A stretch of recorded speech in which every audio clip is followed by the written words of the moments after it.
Assalamu alaikum fam, hope you're doing well. So this is some yummy honey mustard barbecue chicken that I made with organic thigh meat. Has sesame seeds and it's pretty savory. You put a little bit of ketchup, molasses, and you cook it nice and slow, right? You don't want to overdo it. You put a little bit of cornstarch and it'll reduce down and turn into something real savory, mashallah.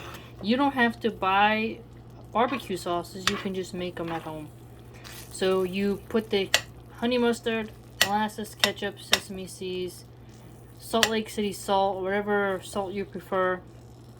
Then you add water, you fill up the skillet, right? A little bit of cornstarch to make the sauce thicken up so it's nice and sticky. You bring it to a boil, then reduce it to a simmer. You cover it, and then once the chicken is fully cooked through, then you uncover it, and then you reduce it down further to where it's at this level.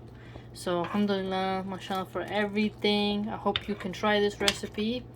It's pretty easy to make your own barbecue sauces, and they'll all have just way more flavor than the store-bought kind, and there's just something really special about having a homemade cooked barbecue meal. It's the traditional American food, a skill that is getting less and less every day with the youth not wanting to cook and resorting to fast food and frozen food and DoorDash and other stuff. But for us moms out there, we should be learning how to make our own sauces, and alhamdulillah, this will be one for you.